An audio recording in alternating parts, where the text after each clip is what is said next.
مساء الخير. قصة جديدة مع حكاية وحكمة مع رويدة. تعالوا نشوف القصة ايه ونبدأهم بالصلاة على النبي. بجد جات لي رسالة تعبتني نفسيا جدا من واحدة، وطبعا مش هقول اسمها بس هنذكر اسم غريب، وتعالوا نبدأهم القصة. أنا ندى، عشت في وسط أسرة فقيرة جدا. أبويا راجل على قد حاله، وأمي ست غلبانة مش بتشتغل، وإحنا 4 أخوات، بنتين وولدين، والبنتين أكبر من الولدين، يعني الولدين هم الصغيرين. وحالة بينا الدنيا تودينا وتجيبنا في حياة صعبة جدا. وبعد كده بابا من كتر الشقة الله يرحمه مرض، والمرض خده وتوفى إلى رحمة الله. وطبعا أنا وأختي الكبيرة وأخويا اللي هو يعتبر في النص، قلنا لازم نساعد أمي ونشتغل، رغم إن كنا كلنا بندرس واحنا على قد حالنا وراضيين بالحال اللي احنا عايشين فيه. وبدأت القصة. بقيت أنا وأختي نشتغل في البيوت، مرة نروح نجيبوا طلبات لناس، مرة للجيران، ونخنسوا سلالم مرة. يعني ما سبناش أمنا خالص، وفضلنا نتكافحوا معاها علشان ما نحسسوهاش بالمسؤولية الكبيرة علينا. واخويا طبعا اللي هو يعتبر الوسطاني في وسطينا برضو اشتغل، مرة يشتغل في بتاع أنابيب، يشتغل يعني الشغلات اللي هي مصرحة له إن هو يشتغل فيها. وعايز يترك الدراسة بتاعته، واحنا وقفنا له وقلنا له لا، لازم تكمل دراستك وكلنا هنكملوا دراستنا عشان ربنا يقف معانا وما تقلقش، ربنا ما بينساش حد. ودارت بينا الدنيا واشتغلنا وفضلنا نكافحه، وأمي مرة تشتغل ومرة تقعد. هلكت هلكت برضو من الخدمة ومن التعب ومن الحياة المرة اللي هي شربتها. فاحنا قلنا نقعدوها ونريحوها، واحنا بقى نشوفوا الحياة ونساعدوها بكل ما نملكه. وكان قعاد أمنا من الشغل كان نكسة بالنسبة لنا. قولوا لي النكسة ايه؟ جارة من جاراتنا جت دخلت على امي تطمن عليها، عامله ايه يا ام دينا ولا يا ام دنيا ولا يا ام محمد المهم قالت لها انا الحمد لله تعبانه شويه وشقيانه والعيالي حبايبي متمرمطين. قالت لها انا عندي ليكي بقى جوازه لبنتك، مش عايزه اقولك دنيا دي طلعت هتدخل في دنيا فعلا، واسمعي كلامي واقنعيها. ولد شاب غني جدا ومبسوط وعنده بيت وعنده فلوس وعنده.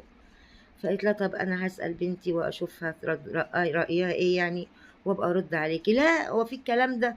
انت تضغطي عليها وتحكمي عليها؟ والبنات في الزمن ده بيستنوا اكتر من كده. اسمعي كلامي، اسمعي كلام جارتك وحبيبتك وخايفة على مصلحتكم. بنتك فيها النظرة، بنتك حلوة وفيها النظرة الحقيقة قبل ما حد ياخدها. أمي قالت لها طيب سيبيني بس يوم وهرد عليكي بكرة إن شاء الله. قالت لها ضروري مستنياكي، اوعي تتأخري، العريس مستعجل ومش هيخسرك حتة قماشة حتى، هيجيب لها من الألف للياء. قالت لها إن شاء الله اللي يعمله ربنا هو اللي هيكون. ورجعت من شغلي مهلوكة وتعبانة، ولقيت امي بتقول لي يا دنيا. قلت لها نعم يا ماما. قالت لي مالك يا حبيبتي؟ قلت لها تعبانه شويه بس كده، وقفت كتير وكده وطلعت سلالم كتير، فعشان كده انا تعبانه شويه.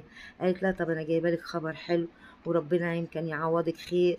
جوازه مش عايزه اقول لك، خالتك ام فلان جايباها لك وبتقول لك ان عريس الهنا ومش هنخسره ومش هنجيبوا لك حته قماش، هو متكفل بكل حاجه. ايه رايك يا حبيبتي؟ قالت لها يا ماما مش وقته، وبعدين انا هسيبكم واخواتي محتاجيني واحنا محتاجين لبعض ان نقف مع بعض على بال ما تعدي الازمه دي وكله خير يا ماما. وسيبك من العريس دلوقتي، انا لسه صغيره ولسه قدام. طيب يا ماما بس اصبري، طب اديني فرصة افكر. لا ما تفكريش، احنا هنخلصوا من واحدة يا دنيا، واختك لسه قدامك واخواتك، يمكن تقدري تساعدينا في اخواتك يا حبيبتي. يمكن ربنا نده لنا نبي من السماء علشان يقف حد يقف جنبنا وبيقول لك العريس ده غني وعنده بيت وعنده. قالت لا يا ماما انا مش مرتاحة للموضوع ده. فقالت لها طب بس استهدي بالله كده ووافقي، وان شاء الله خير، ويمكن يكون في خير يا بنتي، يمكن يعوضنا ربنا سبحانه وتعالى بعد الفقر ده، يمكن انت تعينينا من الفقر اللي احنا فيه ده. قولي ان انا وافقت. قلت لها ماشي يا ماما، اللي انت شايفاه وعايزه اللي انت عايزه تعمليه انا موافقه عليه. كان جابت العريس، راجل كبير ما هو الشاب صغير، يعني أنا لسه طبعًا يعني عندي 17، 18 ماشية بدأت في ال18 سنة، والراجل ده عنده داخل على ال40 سنة. فقُلت لها: "هو ده الشاب يا ماما الصغير، هو ده الشاب؟" "يا ماما ده العريس ده كبير أوي." قالت لها: "يا أختي يعني هتاخدي العيل الصغير يعمل بيكِ إيه؟" "يا ماما أنا لسه صغيرة، طب أكمّل علامي." قالت لها: "يخلّيكِ تكمّلي علامِك في قلب بيته." وكانت بيها يعني واتجوّزت ورُحت، أتاري هأدخل في بيت حماتي.